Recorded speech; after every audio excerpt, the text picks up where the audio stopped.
welcome to Answer Me 10, the podcast, with me, Barbara Dickson. Having been interviewed many times over the years, I'm always conscious of the generic nature of interviewing. And in my case, it usually begins with, "So Barbara, tell me, how did it all begin?"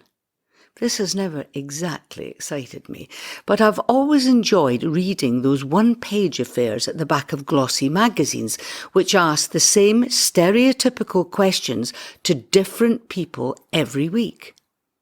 Hugely diverse answers appear. So, I thought it would be fun to pose the same 10 questions to some other notable women in the world of music and see what different answers they would give. This is what Answer Me 10 with Barbara Dickson is all about. I hope you enjoy the journey with me. Today's guest is singer-songwriter and musician Sam Brown. Born into a musical family, Sam's dad, Joe Brown, was one of the original 1960s British rock and roll pioneers, and her mum, Vicky, a renowned session singer. On signing to A&M Records in 1988, Sam released her debut album, Stop, which became a huge success worldwide and sold 2.5 million copies. She followed this up with April Moon, but issues with the record company saw her go her own way for her third album, 43 Minutes. As a very highly regarded session singer, Sam has worked with George Harrison, Gary Moore and Nick Cave, amongst others. In 1994, she joined Pink Floyd on their tour, providing her vocal take on The Great Gig in the Sky.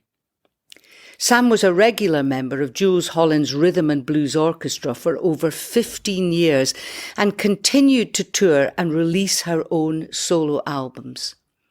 In 2007, she lost her singing voice, but has gone on to become a vocal coach and founded the International Ukulele Club of Sonning Common, the North London Ukulele Collective, and People's Ukulele Brigade. Question 1. Town or country? Well, it is very difficult, Barbara, because when I've looked down the list of questions which you kindly sent me, it occurred to me that I'm definitely a Libran, because I looked at them and I thought, well, both. But actually, if I have to make a choice, I think it's probably country. Although I like the idea, I'm 57 now, and I like the idea of when I'm quite a bit older, maybe in my 70s, I think I might like to live in the town. But at the moment, I live in a really beautiful place in Dorset. There's no noise pollution. You can't hear any roads. There's no lights. And I absolutely love the peace and quiet. I really do. That's interesting. Well, we have several things in common, actually, because I, like you, am a Libran. Mm-hmm. And it's nothing to do with making, it's sort of the difficulty in making decisions, isn't it? That's the thing. Yes. The difficulty in making decisions. And like you, I like town and country. And also, I think that I am in my 70s and I live in the centre of Edinburgh. So there you are. I wonder if that will help you make a decision. You might have to leave the beautiful Thomas Hardy-ness of where you are and go into Dorchester or wherever near you live. Dorchester's lovely, but there's another tie here, because I lived in Scotland for 13 years in Perth and Kinrossshire. Did you really? Where did you live? I did. I lived, well, the nearest, it was really in the middle of nowhere. I should say it is really in the middle of nowhere. It's near a small town called Dunning, which is just on the A9. Oh, I know where Dunning is. My brother used to go fishing there. Yeah.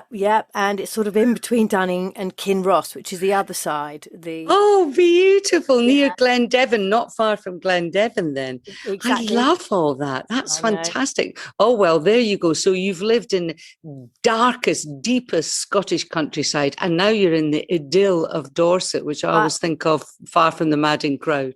I know, definitely. Yeah, definitely. And my daughter, who's now 27, she feels her place in the world is Edinburgh because of course, they were born up there and we lived there for a long time. And then I separated from my husband, but he's still got the house, which is a big old schoolhouse, and the kids absolutely love it up there. So if Vicky decides she wants to have children, then that is where I'll be heading because there's no way I'm going to be all the way in Dorset.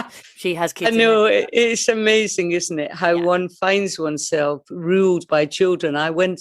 Somebody once said to me, "Oh, there's so much work when they're little, and when they grow up, there's nothing to worry about." I beg your pardon. I've never been more worried about my children, and they're all in their 30s. I I don't, know. and now I know what my mother was on about. My mother was still fretting about me when I was about 60. I know, I know. Well, you feel what they feel. I think that's the Yes, exactly. And you want them to be fine, don't you? Well, absolutely. that's great. So we've got a kind of ambivalent thing. You are up for a change if that change should occur in your life. You're flexible, but you love being in the country. So I think I'll accept that as a really good answer. As- Question 2, meat or veg? Well, gosh, again, you see, I could live on vegetables. I love vegetables. I like nothing better than a bowl of rice and some steamed vegetables. But equally, give me a nice medium rare steak with some Dijon and a salad, and I will be equally happy. I do find as I get older that I lean more towards vegetables than meat. And I think, again, if I had to make a choice, I think it would have to be veg. Well, that's interesting because once again, you're having difficulty being a Libran, and actually, because you can see both sides and you're playing devil's advocate. Well, I used to be a vegetarian. I've told a couple of my guests this for years and years and years, and I stopped being a vegetarian because of all sorts of reasons. And I do love the variety of food. I really wouldn't like to restrict myself particularly. So I'm open to all colours and creeds on this podcast. Absolutely. And I think actually being a Libran sometimes is a curse, isn't it, Barbara?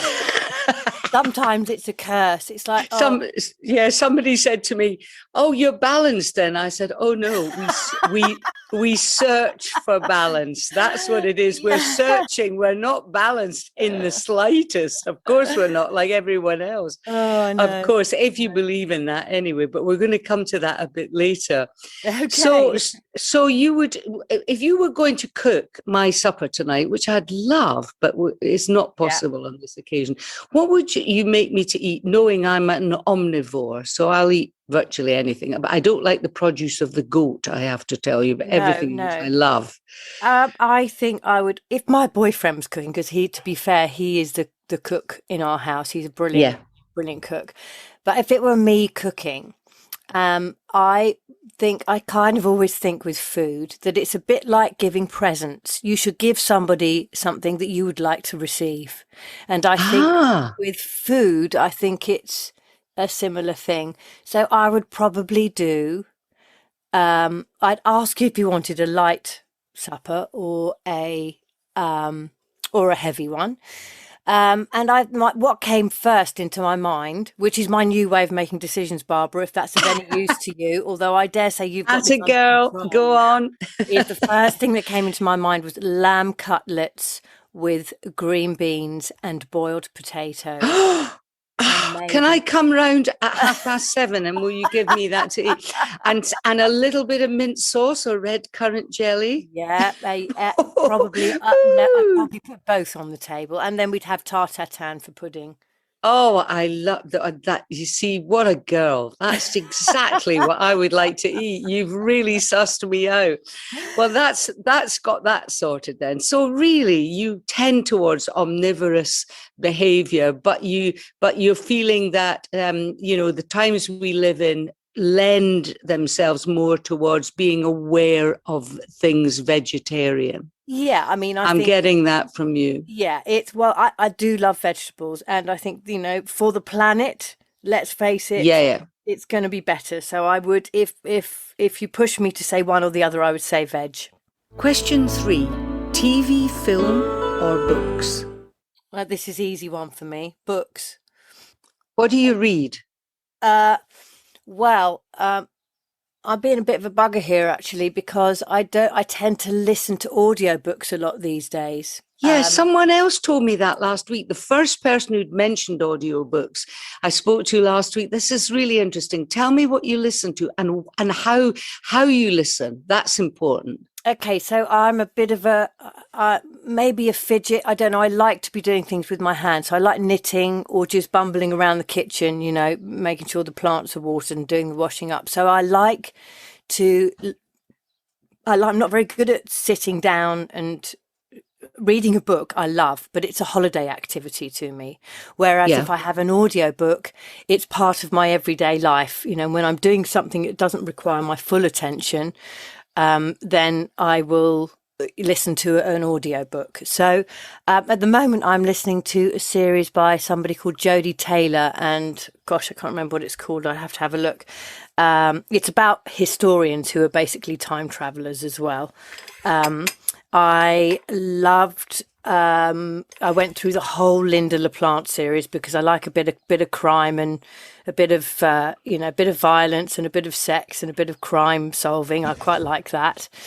But my favourite book from the last few years has been Gormenghast. Oh, interesting. That's so you like the fantasy, the escapist sort of thing. That appeals to you. Yeah, I do like the fantasy, but it's got to be the right kind of. I'm rather particular, I'm afraid. Yeah. But yes, but Gormenghast I'd never read, and I'd listened to it as an audiobook actually. Yes. But I was just talking to my partner this morning. I'd like to read it now because the language in it I just find Yeah. absolutely fascinating. It's amazing. It is amazing. Yeah, it's fantastic. Now, are you listening to these audiobooks as files, or are they like physical CDs that you put on a player? Are you listening to them on headphones on a machine that you're walking around the kitchen with? How are you listening? I listen on my iPad in an app called Audible, which is on Amazon. Yes. Yes. And I have a Bluetooth speaker or just my iPad. Yes. And yeah, I just really enjoy it. I also do a lot of driving, so it's quite good because I can listen to them while I'm driving as well. So that's good. That's interesting. Yeah. I haven't Yeah. stepped into the modern world of, forgive me, podcasts yet. So I'm sort of quite. I like things to be sort of simple. I think you're halfway there with listening to audiobooks, actually, Sam, because it's the actual listening on the move and listening and the options of listening that is the halfway house between where you are and the and podcasts. I mean, my thing is I listen to the radio, but it's a physical radio. I mean, I'm so old fashioned. That's what I've got. And I've always listened to Radio 4, but I'm rapidly going off it.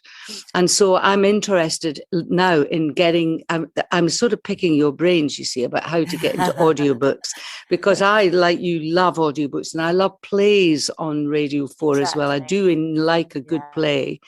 Well, I've never listened to music radio since I was about 25, and I don't know if you're the same, because I've never treated music as background. I've always had a problem. That's really true. Yeah, and I can't have musicians in restaurants either, because I have to stop eating and listen to them. It's a respect thing, isn't it? Well, it depends. I do listen if I'm in a restaurant, but it does depend. I don't have too much of a problem with that.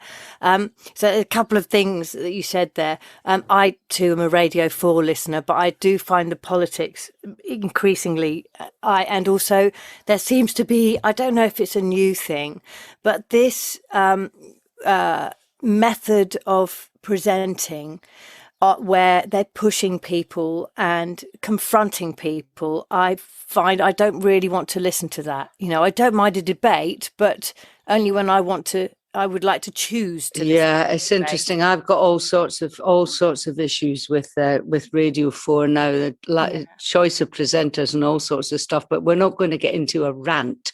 No, I think a rant from me is just something nobody wants to listen to. I'm going to put a lid on that now. Question 4: Night owl or early riser? Okay, well, again, both, but increasingly these days an early riser. Again, my partner gets up very early. He's an illustrator, so he gets up early. So we have coffee in bed usually 6:30, and in my book that definitely constitutes early rising. That is early. Yes, early. Although some of my village are already up and about at that time. But I have a friend called Margot who is Scottish, and she's married to Wicks, who plays keyboards with Paul McCartney, and I've known Margot for a very long time, and she just won't entertain anything before 11, basically. You know, How interesting. She gets up about 10, then gets herself sorted, and then will talk to people from 11. I think she probably gets up earlier and talks to people on a phone, actually. But what I'm saying is she's not. I quite like. I like the early mornings. I like the birds, and I like actually waking up as the sun comes up is a really nice thing. Oh, I love that. Well, if my husband's away, he works in Birmingham when he's away. And if he's away, I don't shut the shutters in our house here. Yeah. I'll just leave the window bare, the window panes, so that the light comes in. I'm perfectly happy waking up with the light. It doesn't disturb me, especially if I've gone to bed early. But it's interesting. My innate thing, I've said a couple of times on this series, is to get up early. I've never been a person who has been happy to sleep till 10 o'clock. I've all sorts of people in my life have been like that. And being a musician myself, when I was a folk musician, of course, I had to get up early to move on to wherever I was going. But when I was well known and traveling that kind of world, you would tend to, if you were working, you tend to go to bed about 2 a.m. and get up at 10. And I've always felt a bit kind of woolly, nothing to do with the alcohol intake, of course. She said, swiftly skirting around that. And the late nights doing all sorts of other things. But I do think that my natural inclination has always been to get up at 8 o'clock. Now, I get up earlier than that, but 8 o'clock, I would wake up and think, right, what's going on? Yeah. And even when I was living in London and at the height of my pop star powers, I would be doing that then. And I would want to go out for a run. I used to run on Clapham Common with my brother at 8 o'clock. I liked getting up early. And of course, having had 3 children, you just have that weather eye that kind of goes, oops, what's that? It's a noise. Yeah. I mean, I think I've been a lifelong insomniac, so sometimes I need my sleep, especially as I'm getting older. I realise that I do need to sleep properly, but I've always woken up early. Having said that, I'm not quite like you, because I like to sit quietly in the morning. I think that's, for me, is a time when I plan best, and so I sit in bed with my coffee and until I'm ready to get up, and sometimes that's 10 minutes after I've had my coffee, and sometimes it's an hour. It just depends. Question 5: faith or fatalism? Okay, so I'm not religious in any way. I don't believe in God. I don't believe in any God, but I do have faith. And fatalism, I think, is a very specific word. I don't believe that things are predestined. So I'd probably go with faith, but not in a religious way. So I have faith in people, I think, and I have faith in nature. And I generally see the positive side of things. So that would be my answer. You were talking about stillness. Were you thinking of that with regards to spirituality? Well, I was thinking about a sort of prayer time, meditation. Some people would, a secular way, that would be mindfulness. Yeah. That's all to do with stilling your busy brain, isn't it? Yeah, chance would be a fine bloody thing, Barbara, wouldn't it? Really, let's face it. It's interesting though that faith gives you a focus for that, and can be very helpful when it comes to trying to be still for even 10, 20 minutes a day. Yeah. But a lot of people do transcendental meditation and stuff. It's all the same thing. Your mantra can be fish and chips if you want.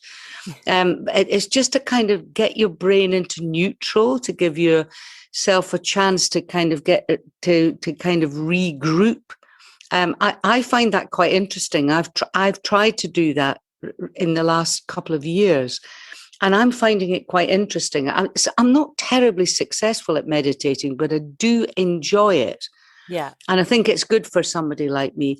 But your faith, so you have no faith in higher powers, anything superstitious or metaphysical.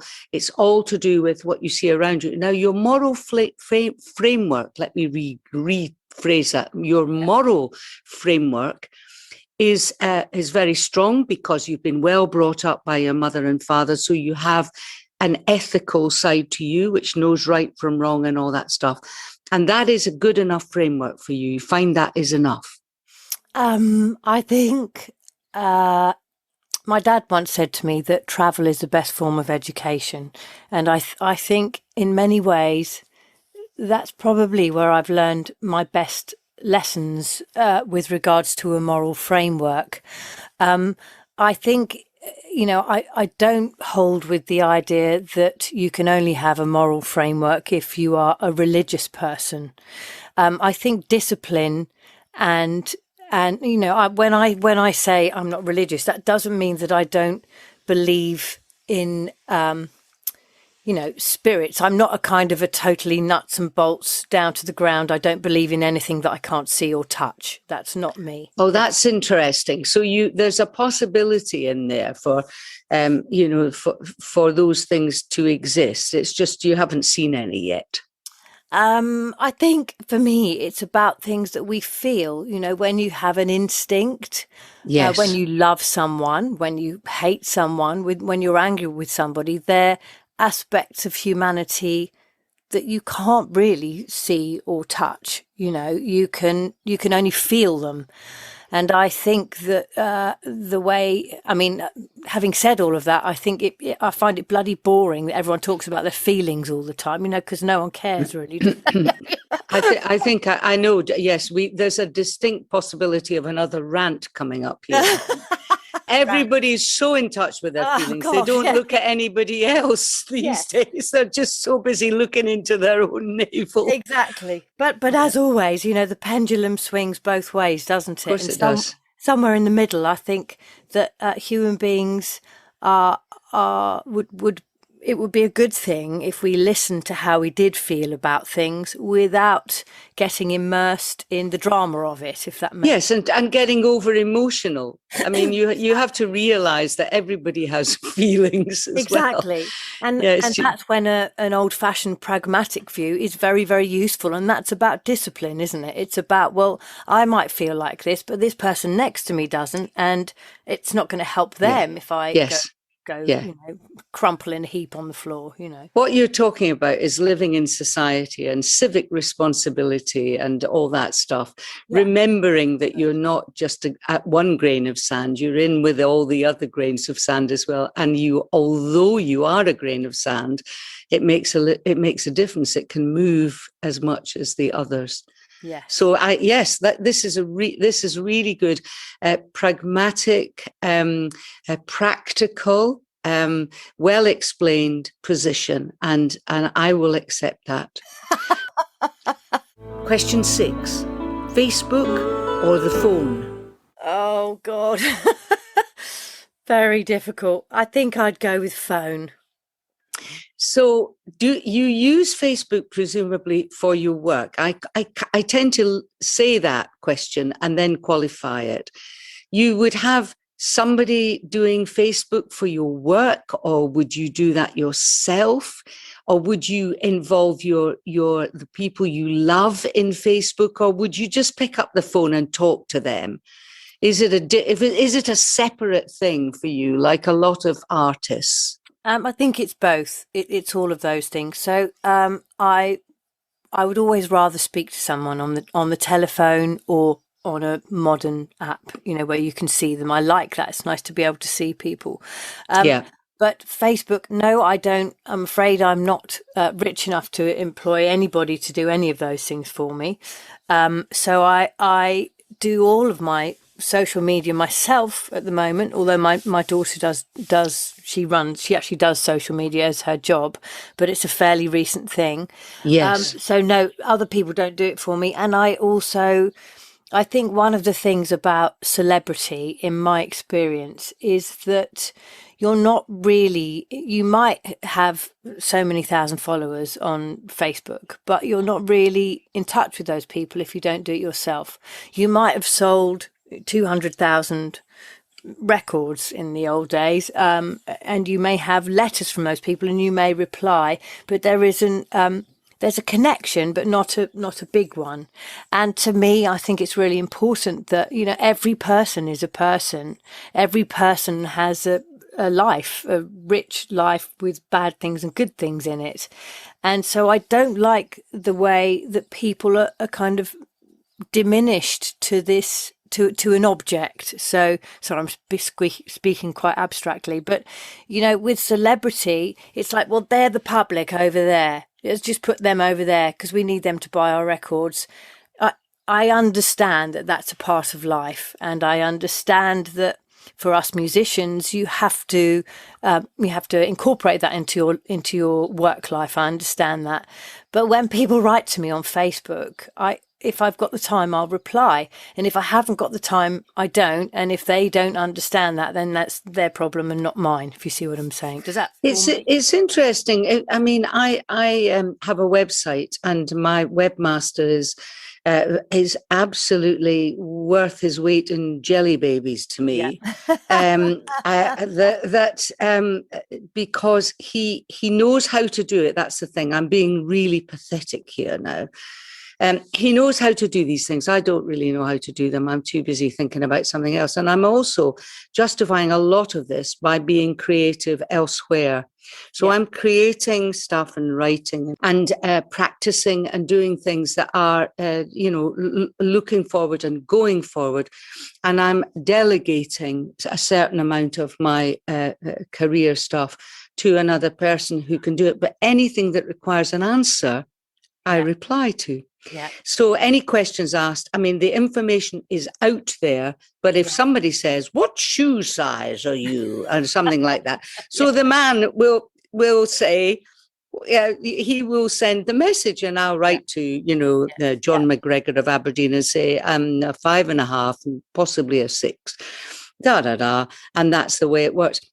So I answer questions, but I don't actually involve myself in the day-to-day. And I think that my fans know that. They're very well informed through my website. They know what's going on. And anything I think is vaguely interesting, I will either put up there on the site, or my webmaster will spot that I haven't told him about it and find out from me what's going on. But I am interested in not being able to see people face to face in the last year has made the telephone more precious, and seeing a person's face on the screen has made you closer to the people you love. Yeah, absolutely. Yeah. I think, first of all, a couple of things. I don't think it's pathetic at all. I really don't. I think, for me, if I could afford to have, I think because I lost my voice, my income is much less than it has been for most of my life.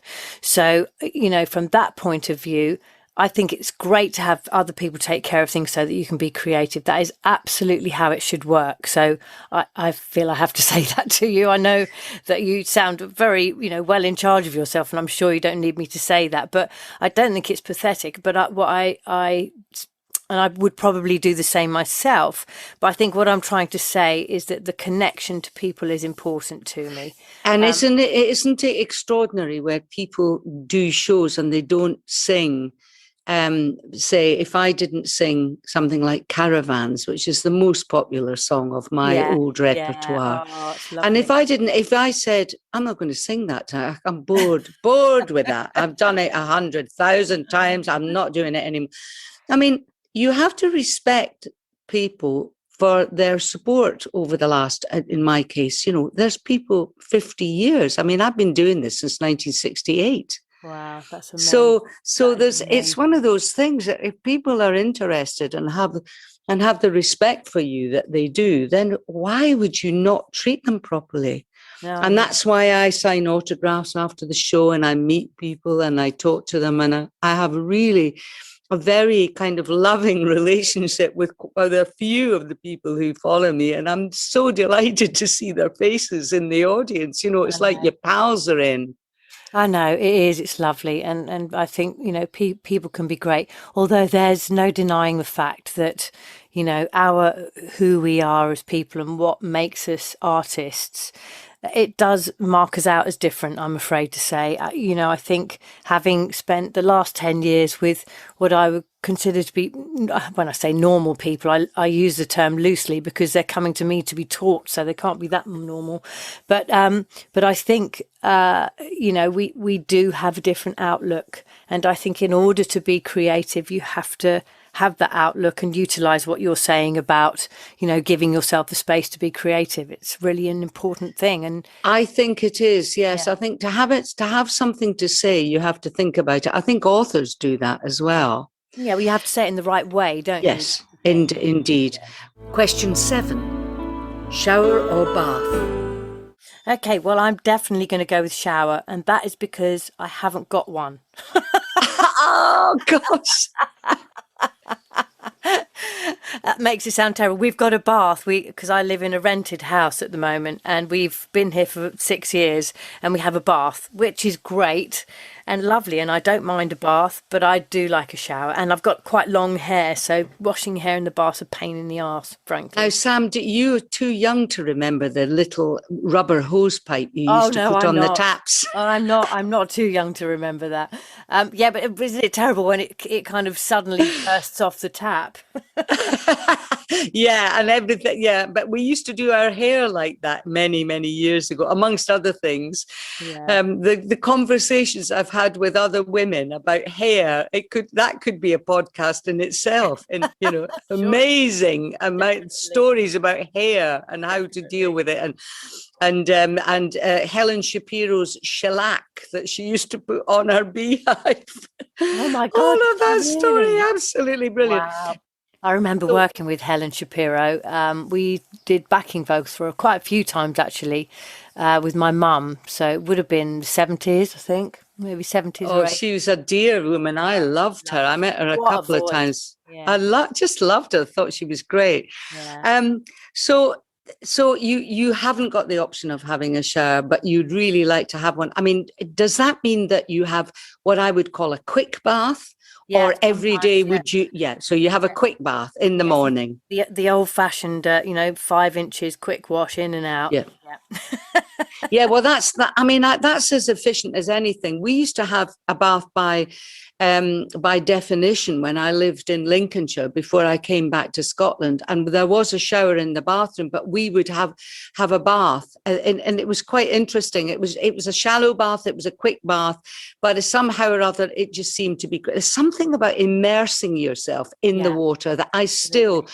rather like. It's not old fashioned, I don't think. There's just something nice about sort of sitting in the water. And there's nothing nicer, is there, when you're absolutely knackered and you've been for a walk in the rain or something to get into a nice hot bath. It's lovely. Question 8. Spring or autumn? Well, yeah, again, Barbara, autumn is my favourite time of year, really. Autumn makes me feel fantastic. I love the colours.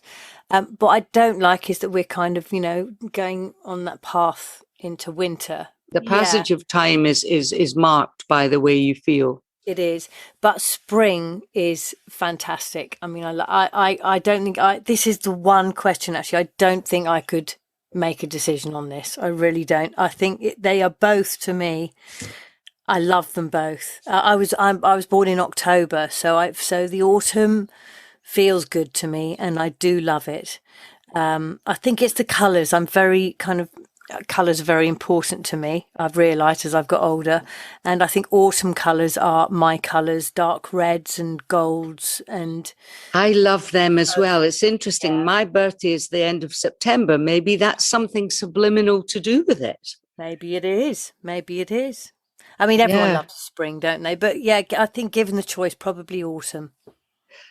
So you feel slightly reflective about the year coming to an end and the leaves turning and dying and the end of that cycle of life, but you're okay with it. How are you as the winter approaches, the darker nights? Are you okay with that? Yeah, yeah, I'm okay. I love all times of year, to be honest with you. I'm always ready for the sunshine, in the spring, and I miss, I mean, having lived in Scotland for 13 years, you do get used to the cold, but you still get, fabulous seasons. And I don't mind the cold really, as long as It I've got a fire, I don't mind. You have a perspective, I think, a very sound perspective on the passage of time. You see it as being just part of life, and that is, I think, the way to look at it. There doesn't seem to be regret in the towards the end of the year for you, don't going, No. oh gosh, another year gone. You do hear people say that, don't you? Oh, another year's gone. Oh my God. What can you do? That's time and it passes. It's passing all the time. It does, and I don't know where it came from, but there's a little saying that's been in my head since I was very young, which is acceptance is harmony, and obviously harmony is very important to me. Oh my goodness, It, that's a brilliant little, is in that an epithet? Would you call that an Oh epithet? gosh, I don't know. I think that might be an epithet. Is it an Someone will epithet? write to me and say, no, it isn't an epithet, you stupid woman. I think it might be an epithet, yeah. And those little things. My favorite one is Confucius said, the wise man says nothing. And that's true because the wise man listens, doesn't he? Question 9. Dine out or take out? Oh, definitely dine out. I'm a sucker for a lovely restaurant and getting dressed up. I really am. I love it. So where do you go locally? Where's your sort of favorite? What's your kind of the food that you'd like to eat out? Oh gosh, I like, well, I like anything. I love food. I love all food. Um, I think I've realized, perhaps through lockdown, I've realized that I like things to be done nicely. So, I'd rather have a restaurant than a cafe. Um, so a nice, maybe a hotel restaurant. We're very spoilt hit down here for lovely places to eat, and there's some fabulous places by the sea. And at the moment, my favourite place is a converted sort of 1920s tennis club, I think it is, and it's right on the seafront in a tiny village. So you don't get loads of people there. They've got a lovely garden, and they just do things nicely. So it's not dead posh, but things you can get a decent cocktail. It's got to have you got to be it's got to be somewhere where they do a good dry martini. Otherwise, I'm not going. Oh, that sounds great. Very sophisticated dry martinis, and you like nice white crispy linen napkins and the silver plate cutlery and stuff like that. These details you're indicating to me that you like that. You like I the like. experience. Well, yeah. I mean, I suppose yeah, I get what you're saying from broadly speaking. So it's quite an old-fashioned way. No offense, of course, but quite an old-fashioned classic restaurant. But it doesn't necessarily have to be like that. It just has to be. You can't wear a nice frock and go and have fish and chips, can you? In a cafe, No, no, you're right. whole Yeah. experience of going and having a nice drink and relaxing and then enjoying your meal and taking time and talking and that sort of thing. So it's that really. Although and that, but I am going to tell you a couple of my favorite places. So one is when I was a child, and this is very much what you're talking about, is Rules. Do you know the restaurant Rules in Yes. is it Maiden Lane? I can't remember, in London. Yes. And Yes, I do we know it. taken there as children because my uncle Bernie, not my real uncle, but obviously a friend of my dad's, was the head wine waiter there, and I have wonderful memories of that. Although I probably couldn't afford it right now. And my other favourite place to go, and this isn't white tablecloth, so this will give you an idea, is Musso and Frank's in Los Angeles. Have you been to Musso and Frank's? No, I've never been there. No. Okay, so it's a really, so all the Humphrey Bogart and Lauren Bacall and all the film stars used to go there in the, I guess, the 40s, I Yeah, in suppose. the 40s, yeah, 30s, It's 40s, 50s, yeah. it's still there, and it's all dark red leatherette booths, and they bring you a martini, and it's got a little top up flask, and you have and they do things like liver and onions, and old fashioned food with braised cabbage and stuff like that. So that's not a white tablecloth place, but that definitely would meet my criteria, Barbara. Well, that is iconic, isn't it, as well? That's like eating a piece of pizza in New York's, Italian Quarter. Yes, It's kind of got to be done. You've got to experience that in a yes, way. And I can understand it. So there's a sense of occasion attached to both of those things you said. And why wouldn't you remember that forever and keep it close to your heart, having been lucky enough to go there to those yes. places. Where you live, obviously, would probably be difficult to take food out. Would you? But do you ever get a delivery, a takeaway? Yeah. We have, we'll have a curry or, and I'm always up for a picnic. Yeah, definitely we do. There's a really good curry place in Yeovil.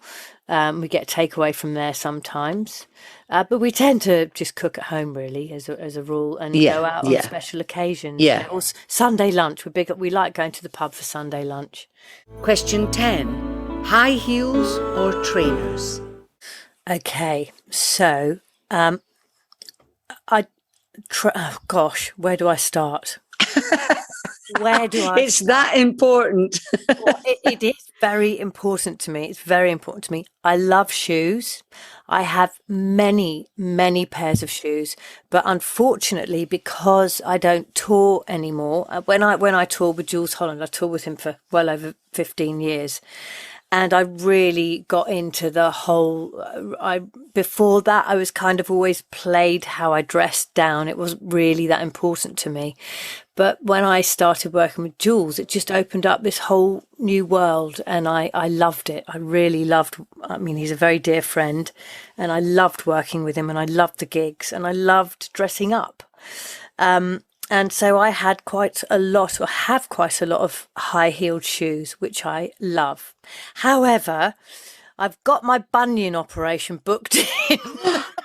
Oh, you've got a bunion. And does it hurt? Does that bunion hurt? It doesn't hurt too. No, it doesn't really hurt anymore. I've had it for a long time. Yeah. But having said that, I'm not a fan of trainers, so to speak. A sneaker, I don't mind. I like Converse, and I like camper shoes. And I've got a very good friend, Maria, and she's put me onto all these barefoot shoes. But I have to say I'm a bit of a snob, and I don't really like sort of. I don't like. I'm a bit old fashioned as well, so I wouldn't wear a trainer as such. It's interesting, isn't it? Because the question is framed in such a way that basically trainers just means an opposite of a high heel. That's so Okay. you've qualified exactly what I mean. I wear trainers, but I wear trainers to run, and I take them off when I come in the house. I wouldn't wear trainers ever. But and it's just, and with me, I'm substantially older than you. It's a generational thing as well. And I mean, if you see old people in trainers, it's very sad. Yeah, I know, I agree. It's because they've got a bad back, and someone said, "Oh, Dad, you want to get some trainers?" I don't. I think seeing anyone in trainers out and about is sad myself, but that's Yeah. probably me. But there are so many great shoes now, aren't there? But I do like a heel, and obviously as I've got older, they're not quite so high. I like comfort as well, and I walk a lot. I love walking, and the idea of my walking being hampered by a ridiculous heel is just completely unacceptable. I remember shoes. I cannot even, I mean, I've got a pair in my head as I'm talking to you, which were like a sort of diamante strap across the toes, the broadest part of the toe, the base of the Yeah, toes. yeah. And these massive heels with diamantes down the back of the heel. Wow, they sound And fabulous. God, it's about 4 inches high. God, I did actually fall backwards over a wedge on stage once with them and just kind of folded into the distance and was like a sort of far-welted sheep, with my legs stuck up in the air. Well, we have something in common again there, because I've done that as well. Yeah, it's crazy. Sam, it has been such a pleasure to talk to you. I mean, I hope that one day I can come round to your house and eat those lamb chops and have a big, big, big hug and a dry martini. That sounds lovely, Barbara. I'd love that very much. It's been lovely to talk to you too. A great pleasure. And thank you very much for being in Answer Me 10, and lots of love for the future. And to you. Thank you. Thanks for listening to Answer Me 10 with me, Barbara Dickson. This podcast was recorded in Edinburgh in 2021 and produced and edited by Lee Noble and John Eden.